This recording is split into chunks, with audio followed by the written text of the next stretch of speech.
Hello again, I'm Mahdi the Magician, and today I want to talk to you guys about my Studies in Magic group through Patreon.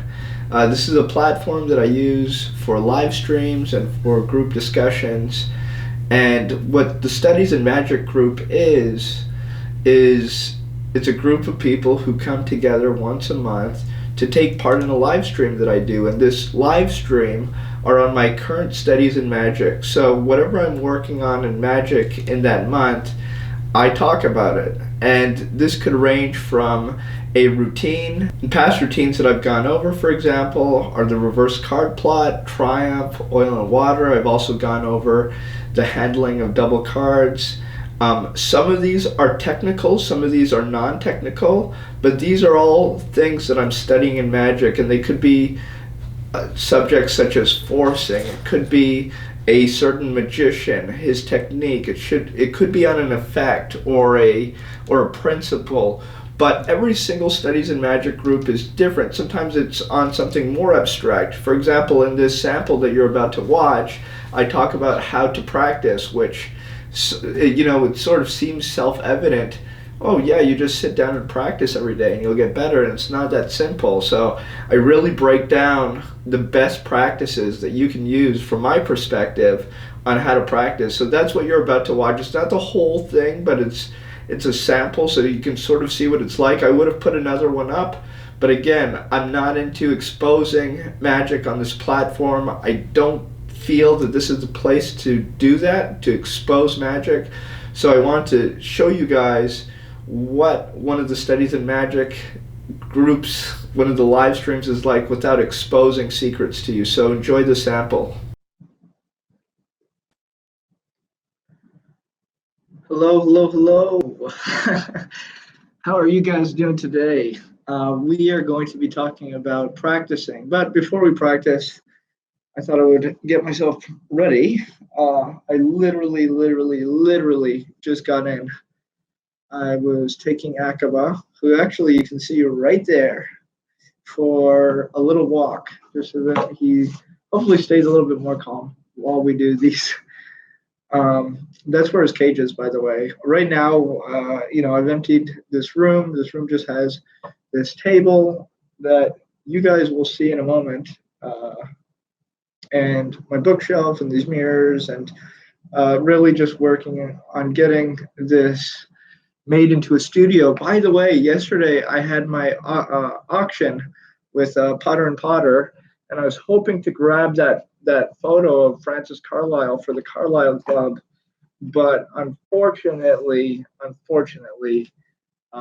somebody outbid me. I stayed in until the bid got to, I think, $425. Then I pulled out because I'm like, I can't even afford this photo at $425. And I don't know who I was bidding against. I suspect that I was either bidding against David Copperfield or more likely Ricky Jay. And I don't have that kind of money, so I doubt they would have went for under $1,000 for that photo. I've never seen that photo before, Francis Carlyle. If you guys don't know what I'm talking about, check a few weeks back in the Patreon post. I posted a link to it. I'm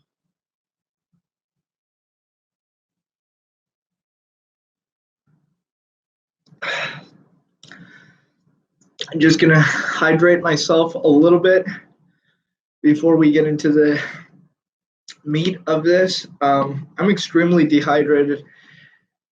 It is extremely humid outside. Just to let you guys know where I am in Toronto right now, extremely humid, and I am really suffering because of it. I do not like the humidity. I literally just went out for a 5-minute walk with my dog, just so he could use, go to the restroom. I'm like soaking wet.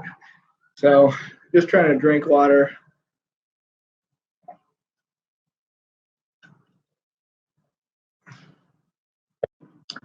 All right, hydrated.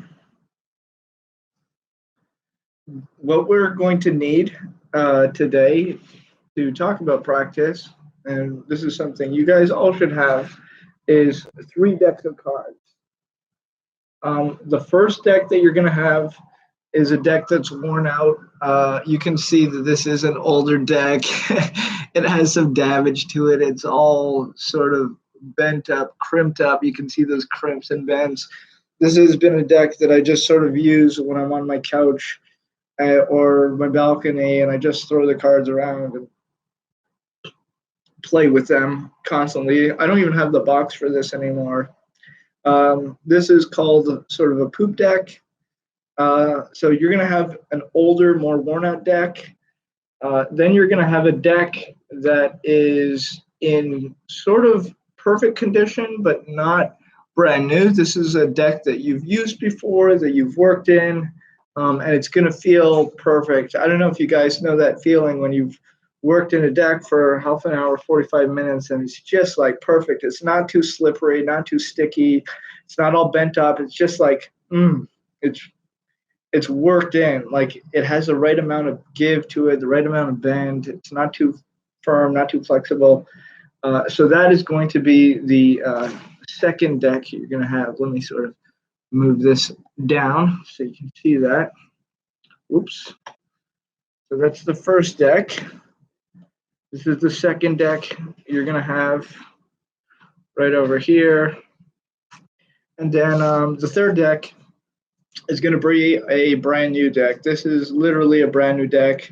I literally just opened this maybe a night ago, 2 nights ago, barely handled it. And so, again, starting from the beginning, an old deck, a worn-in deck, but very good condition, like perfect condition, and then brand new. You're going to need these 3 decks to practice with. We're going to talk about how to practice. What else do you want? You want ideally a quiet space. I'm going to talk a little bit more about the tools that you're going to use. Just introduce the tools, and then we'll talk about how to use them to practice. So I just want to show you those decks. Just move some of the stuff around. The next tool I'm going to introduce are these.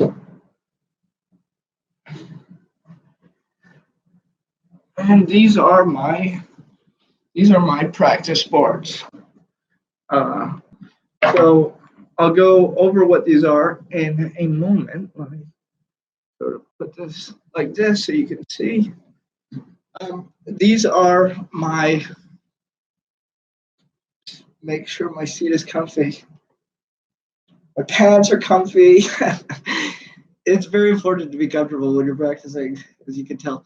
So these 2 things are practice boards. I'll talk about them in a moment. I'm not going to go too much into them, but these are things that you're going to want. This is a board that's literally the same thickness and measurement as my laptop. So I believe, I don't know the exact dimension off the top of my head, but it's around 15 inches across diagonally.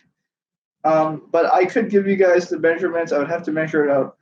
But if you look at any standard 15-inch monitor on laptop, it is literally that size. And the reason why it's that size is I would always be working when I was traveling, and I would close my laptop down and practice on the back of my laptop.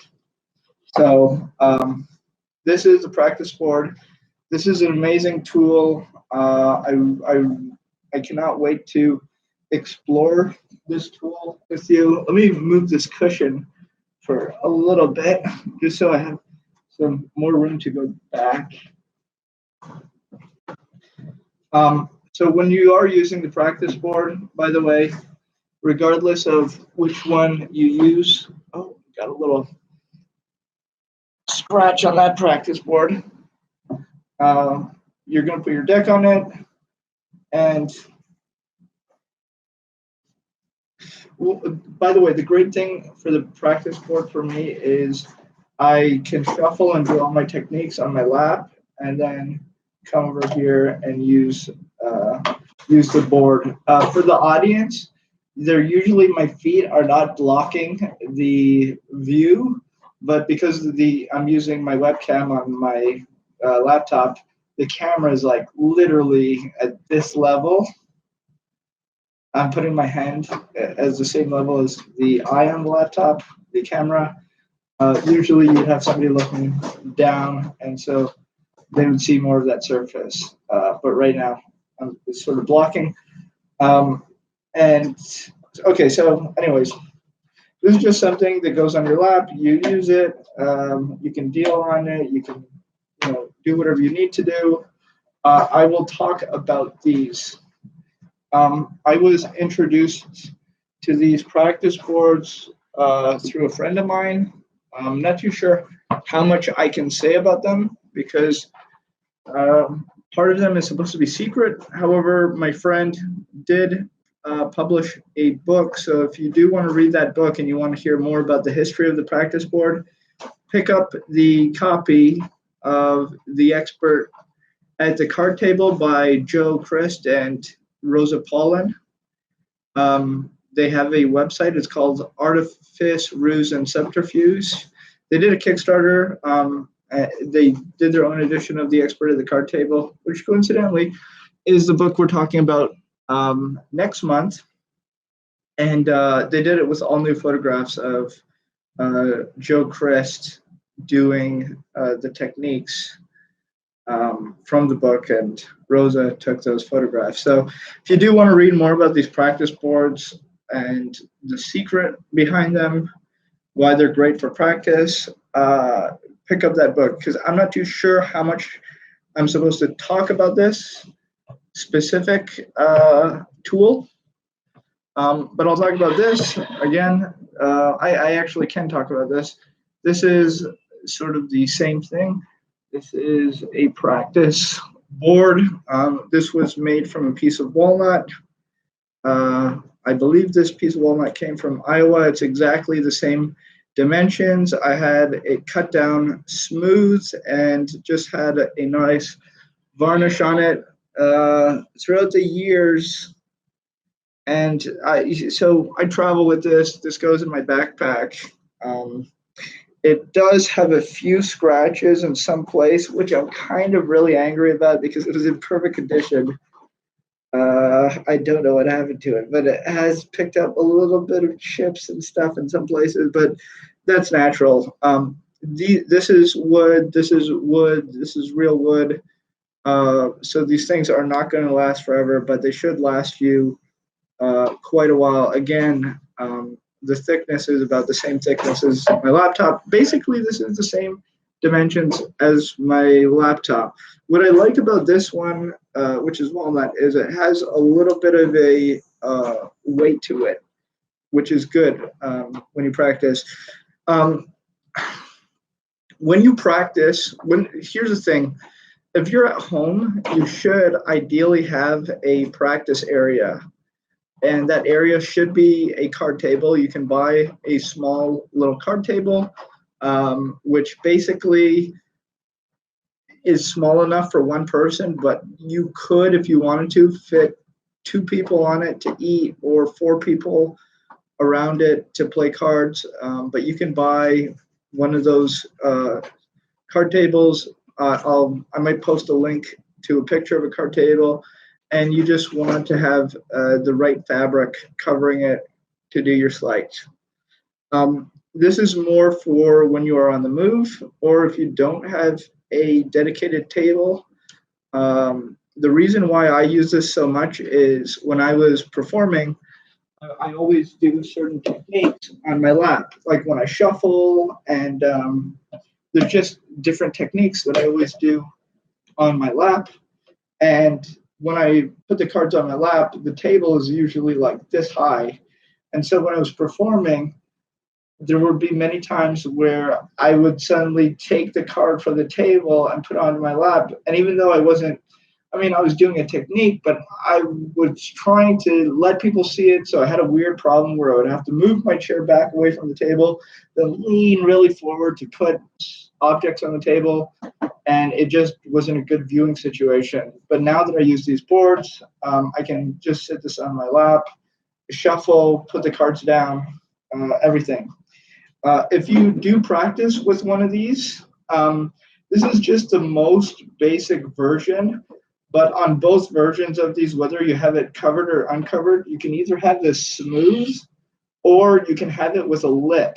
And what the lip would be is just a raised edge on this side, on this side, and on this side, and have this flat. This allows you to pick up objects smoothly. But if you're like dealing cards out or putting cards, and this is sort of at a little bit of an angle, if it's not perfectly straight, you can put those cards down, and even though they slide a little bit, they will not fall over the edge because of that raised lip. And it's just a small raised corner. I don't know how big that lip would be, maybe a centimeter. I'm not too sure of the measurements, but it would be just a small raise. So what you want a board for is to practice on. It is realistic. It simulates working on a table. You just put it on your lap. You can travel with it, shuffle, do whatever you want. This is your surface. And the reason why I have two surfaces is I like to practice on that, which is more of a close-up pad type surface.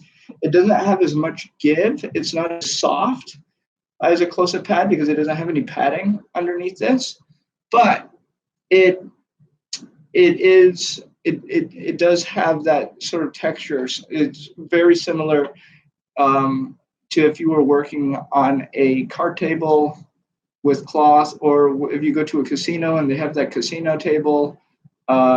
Casino tables usually have a little padding. This doesn't have padding, but it's very similar to a close-up pad. It's actually, you can do everything you can do on a close-up pad. On this, it's just a little bit harder, and I like it to be a little bit harder, so then when I do work with a close-up pad, for real, it's easier than when I work with this.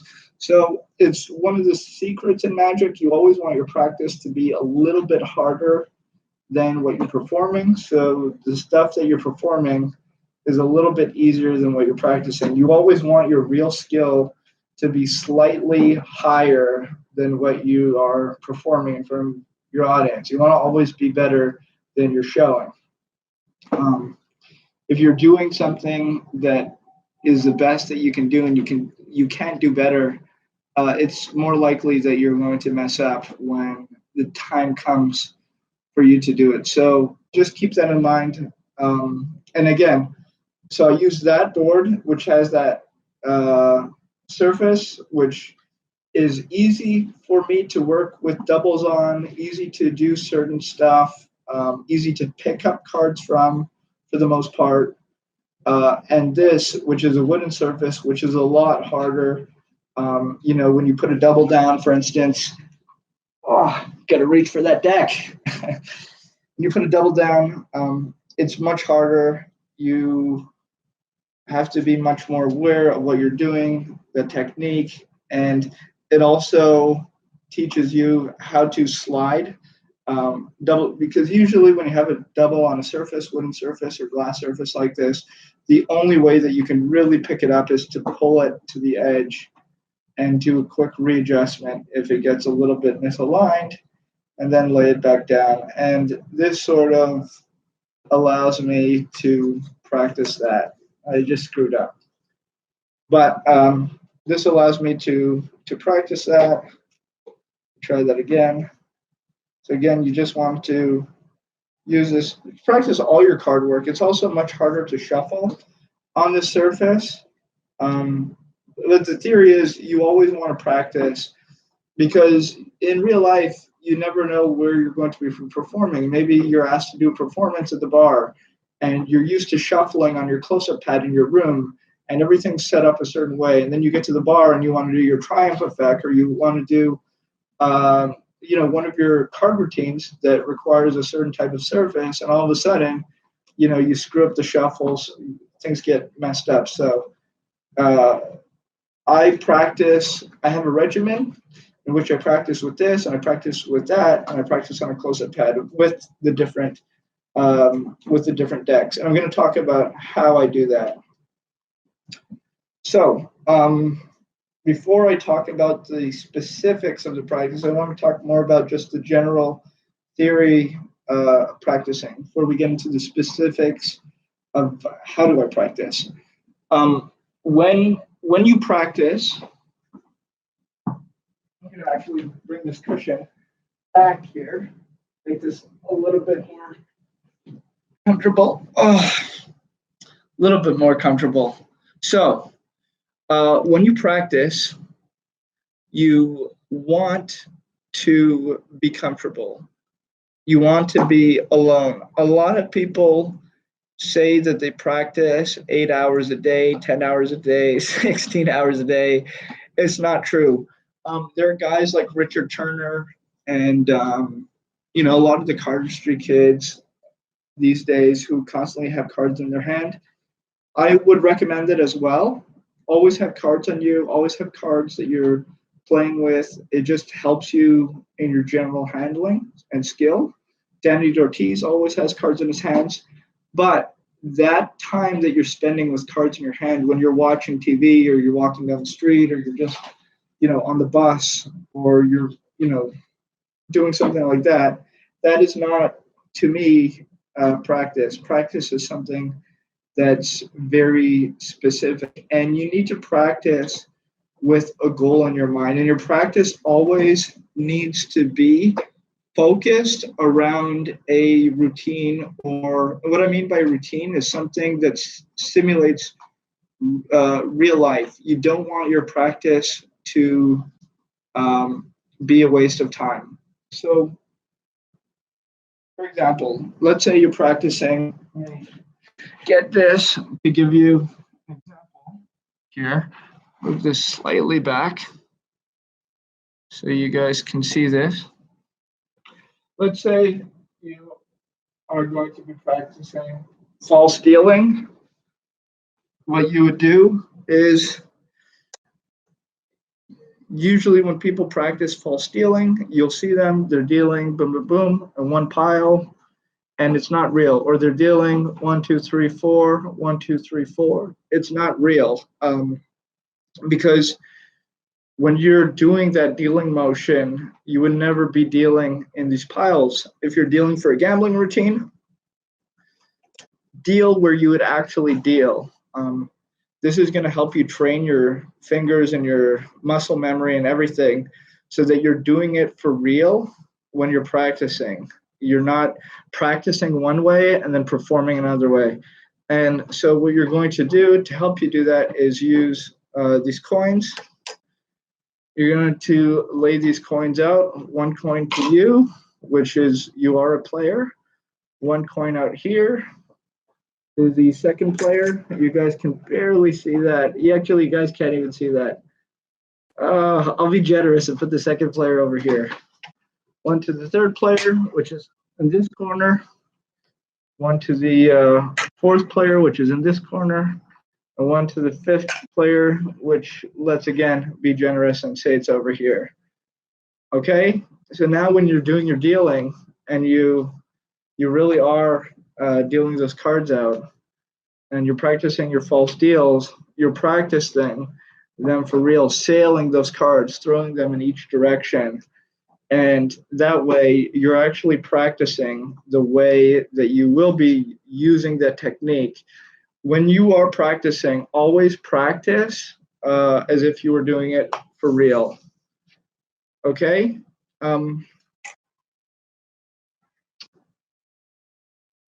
So just always keep that in mind. Never practice something in isolation. Another thing people do is they practice techniques in isolation, which again, it's something that I personally totally disagree with. I don't think you should practice any techniques in isolation. I think it's a total waste of time. Once you get that technique down, practicing it just as a technique doesn't make sense to me unless you need to brush up on it. Just sitting there doing a pass 100 times over and over and doing that every day, I don't think is going to make it any better. The same with, I believe, second deals, the same with anything. Repetition does not make you better. Repeating something makes you better at doing it the way that you're doing it. It's not going to make it closer to what it should be. You should work on getting those techniques as good as they can be, as slow as you can do them, so that it's perfect, and then work on building that speed up once you understand that technique and what's going on.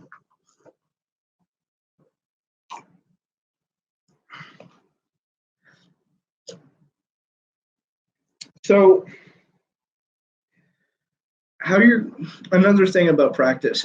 Before I get into the routine of practice, um, for me personally, I get bored with certain types of practice. There are certain routines and things that I always do, and they're my bread and butter material. These are um, routines that I'm used to doing every single day, and I just personally feel that I don't need to practice them.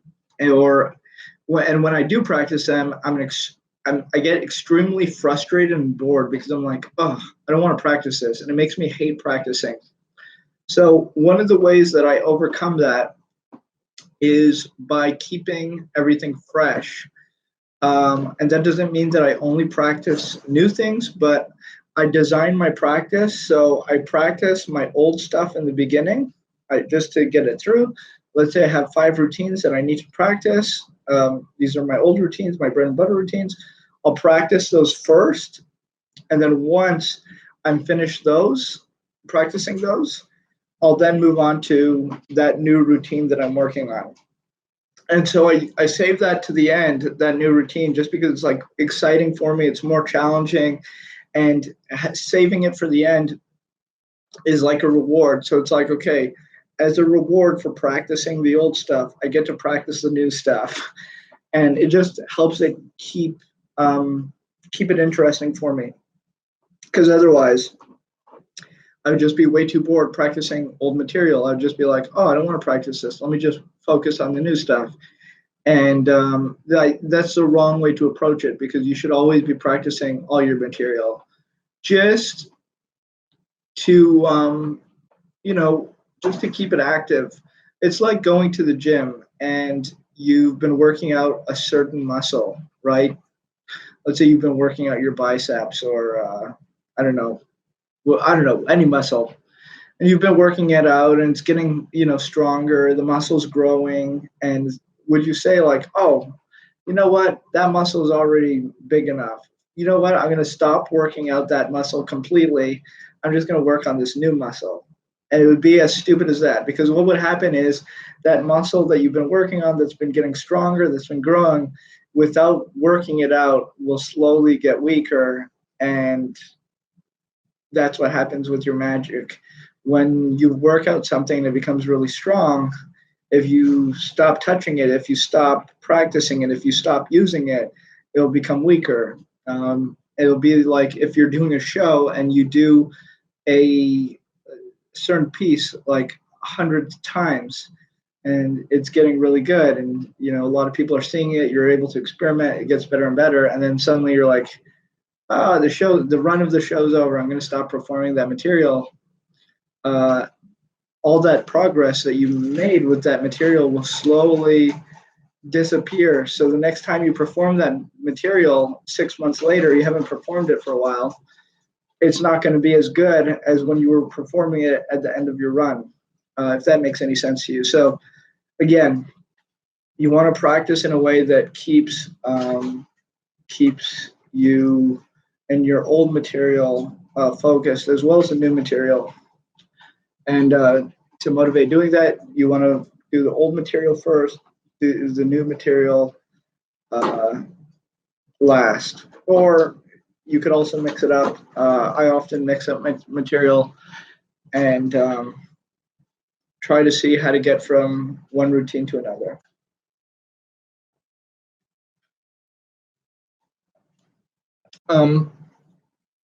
We're going to talk about mirrors. I'm a big fan of practicing in front of mirrors. Oftentimes, by the way, I did a whole podcast on mirrors. If you guys want to listen to it, it's at beforemagic.com/radio. Uh, it was on last week's episode. The new episode has replaced it, but just go in the episode list. It's episode 2, and I talk all about mirrors. So that's very useful for you guys to listen to. Um, I practice with mirrors. I would not recommend the mirrors that are on a table and that are just totally vertical, flat. You want your mirror to be going at an angle. I'm going to grab a mirror. I have a few mirrors in here.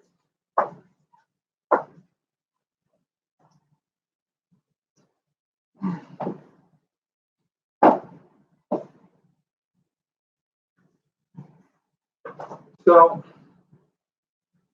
this is one of my mirrors. This is the mirror that I usually practice with. This is from IKEA, and it's pretty inexpensive. And the way that I practice with it, by the way, I want to show you something here now that I have you with the mirrors. When the mirror is perfectly straight, and my camera is perfectly straight, everything looks flat. As soon as I move it back, the whole perspective changes. If you're looking at that deck of cards, for instance, just put these cards right here, okay? And this is flat. It looks one way. This is not how the audience sees. The audience sees more like this. They see at an angle downwards. They don't see stuff flat like this. So you're going to want to angle your mirror downwards towards you, if that makes sense. So I'll show you sort of from this side. Most people work with their mirror completely flat. That's the wrong way. You want to angle that mirror down towards you. So I would put the mirror at the end of your table, angling down towards you like this. Depends on how far down you want to see. Something like this is about the right angle for me. And I have a carpet on the floor, which is why the mirror isn't sliding. But if you don't have a carpet or you're worried about it, put your table up against a wall and then slide that mirror in between the table and the wall, and then sort of angle it, and you can hold and pinch the mirror in between the table and the wall so that it doesn't fall. If in case you're worried, I've never broken a mirror, but I know people who have. But so, anyways, this angle is no good. It's not real. This angle is also horrible. Some people have the mirror where it's standing vertical, and then they have another wing here and another wing here, and it's a 3-paneled mirror, and it opens up. You can see them. Many magicians use them. They're actually quite popular. I am not a fan of these. To me, they're no good because you don't see how an audience sees. You have to understand what's happening when you're looking at that reflection. You're looking double the distance and you're looking flat on. So the point that you're looking at is actually lower than the audience would be looking at. For example, let's say the mirror is flat. Right now, the mirror is pretty flat. Okay, and I'm just gonna be over here. You guys can see me. Okay, I really hope this mirror doesn't fall. It's sort of shaking. Let's say I'm practicing, and when I'm looking at myself in the mirror, I'm looking right here where my eyes are. If I'm looking at the cards, I'm looking over here. Okay, because this distance is double. I have to look here, and then that image is being reflected back. But I'm really looking here at the cards. So where you're looking at is basically where you would imagine the spectator's eye level looking at. And because that is so low, it's unrealistic. It's unrealistic for the spectator to be this low. The spectator's eye line is not going to be this low. The spectator's eye line is going to be over here, not over here. Okay? Does that make sense?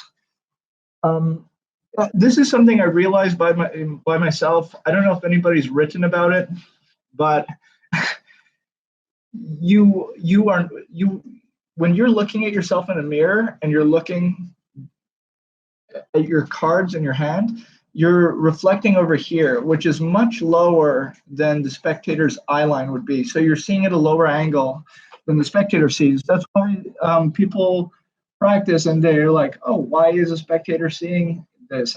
Like, they're not supposed to see this. I didn't see it in the mirror. Well, the mirror is not at the angle this, that your spectator's at. So it's pretty much useless. If I were to angle this down,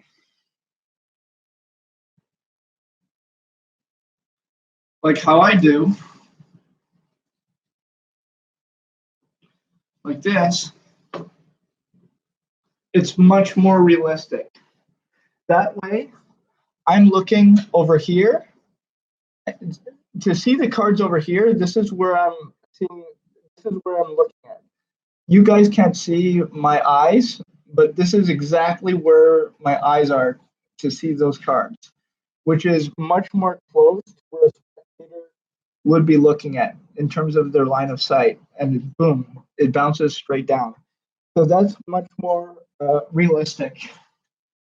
So just a lesson in mirrors and distortion. People don't really know about mirrors. I just want to tell you guys about it because nobody knows about this stuff. I'm gonna put this mirror back again. It is so humid in here. I'm like totally sweating just from moving this mirror around.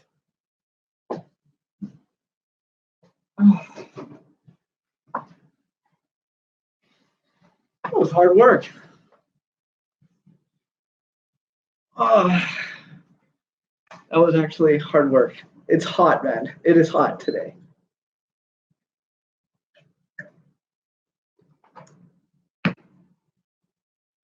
Okay, we covered mirrors.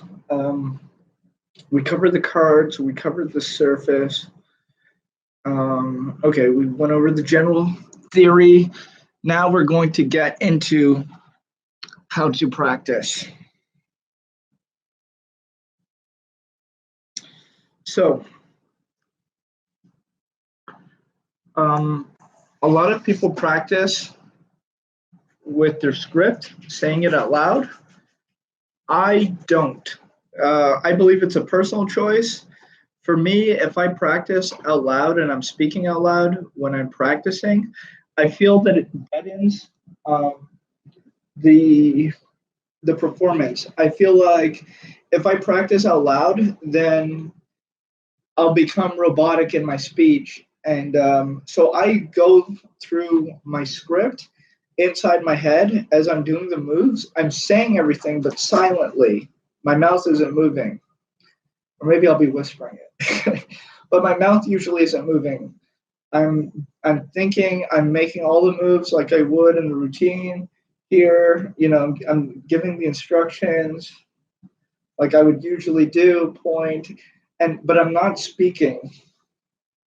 And the reason why I do that is because I want to duplicate those emotions, that movement, as if it were real, but I don't want to talk. Because for me personally, if I feel like I'm talking when I'm practicing, one, I feel really stupid talking alone. Just personally, I don't like to do it. I just don't like it. I don't enjoy it.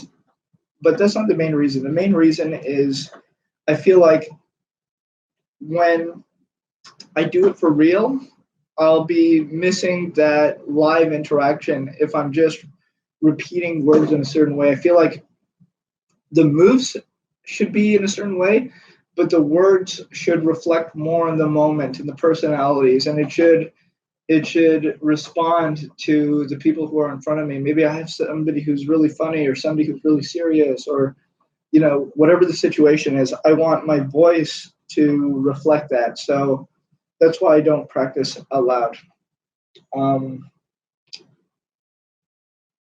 Another thing that you should do, and it's probably one of the hardest things in the world to do, is sit down and imagine how the routine should go from start to finish, the whole routine.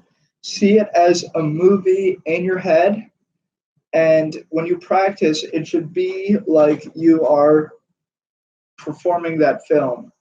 And what you need to do if you really want it to get closer to that idealized version is you need to record it. You need to record it and then afterwards watch it and make notes on where you are slow, where you can improve. Don't just make mental notes and be like, oh yeah, I get it. I'm a little slow here. No, watch it. Watch it and perform and record and watch it again. I'm going to tell you something that not a lot of people know. After every single one of David Copperfield's show is recorded, and the show is, I think, 90 minutes, and sometimes he does the show 2 times a day, 3 times a day. After every single show, David Copperfield will either go to a hotel room, or he'll go to a restaurant, or he'll go back home, wherever he's going. He has his iPad or his laptop, and one of the assistants on the show will bring him a little USB with the video, and he'll sit down and he will watch the whole show. David Copperfield will watch his whole show after every single performance. Think about that for a second. David Copperfield, who's done I don't know how many thousands of shows, will sit down after every single show and watch his own show. And he'll sit there with a notepad and he'll watch himself and he'll look at it and say, where am I weak? What worked? Maybe he said a joke. Maybe something funny happened. Maybe, who knows what he's looking for. But he's sitting there watching every single minute of every single show, every single second of every single show, looking for ways to improve and writing those, and then putting those ideas into practice so the next performance is a little bit better. And that's how you become better. And this is something that we need to apply to ourselves. This is not this is not like a mental illness where you have to watch everything that you're doing over and over. This is to improve. As I said, David Copperfield probably has an idealized version of his show, of every single piece, how it would be done perfectly in his mind's eye. And the reality doesn't reflect that. Make a little misstep here, you stutter here, you're not standing in the right spot. Maybe the spectator takes too long to come onto the stage. There's 2 seconds of silence here, ruins it. 3 seconds here, this is too slow. You really have to look at stuff critically. And we should be doing the same thing with our work. There's no reason not to. We have the tools. Everybody can record themselves. Now, to do this, you would need a camera. You would need to buy film. You would have to, set it up with a reel in your house and watch it. Nowadays, it's so easy. You just pop this on a little webcam. You put your phone against, put your phone against a wall, put your phone anywhere, and you record yourself and you watch and you take notes. This is my dog, I think, is having a little dream. He's like moving in his cage. Be good, buddy. So again, watch yourself, take notes. It will make a huge difference. Let's get into the actual schedule of performing. You are going to want, again, to devote a quiet time. I usually, for me, do it in the afternoons around this time of the day. If I have nothing going on, I'll be practicing. Otherwise, I'll devote some time in my schedule. Um, I keep my practice to an hour. I do not practice for more than an hour. Um, just because I want to stay focused and I want to stay fresh. If I'm too bored when I'm practicing, or it's too long, I just get distracted. My mind goes to other things. I'm thinking about different stuff. You want an hour a day where you are just focusing. You're going to sit down, you're going to choose whatever material that you're working on, make a set list, and then you're going to sit down and you're going to work on it. You're going to sit down with your mirror and you're going to work on it. You set up your mirror and you're going to do it with these 3 decks. And again, the reason why you are using these 3 decks, the old deck that's just been laying around your house that you've been using every day on the couch, the perfect deck, and then the brand new deck, is you want to be used to doing all the different moves and techniques with different conditions of cards. You don't want to only practice with the deck. I used to only practice with the perfectly broken in deck. And then in real life, as you know, sometimes the perfect deck turns into this deck when you're handing them out to spectators. Spectators are shuffling, beers being dropped on the cards are falling on the floor, what have you. This deck turns into this deck very quickly, or this deck turns into this deck very quickly. Or sometimes you need to work with this deck because the deck that you started out performing with has turned into this deck and you're not able to use it anymore. So you break open a brand new deck, and then you're not used to doing your techniques with a brand new deck. You're only used to doing it with a worked-in deck, and it's not as good. So you're going to practice with all these conditions, and you're going to do it one at a time. I would say mix it up, do it in whatever order you want, and practice. Do that set. Perform the whole set through with this deck. Okay, have this deck set up to go. Once you're done with this deck, perform the whole set again with this deck and perform it again with the brand new deck. And watch yourself, take notes, see what techniques were slower, what worked better, and just keep a mental note. What could you improve? What could you replace? And a lot of these notes that you're taking, if you can, write them down, but they're going to become sort of mental notes. Okay, maybe if I'm working with the newer deck or the older deck, I'm going to replace this technique at this part of the routine. This is just stuff for you to know and to apply. We're going to take a quick break, and we'll start this in like 5 minutes. I hope you guys enjoyed that sample. It's sort of fun for me to watch these after the months go by, because it really captures me in these different moments, and I always do them live, and we have interaction. People are watching them live and they're commenting and they're asking questions. So I really hope you guys enjoyed that, and I hope you guys got something out of it.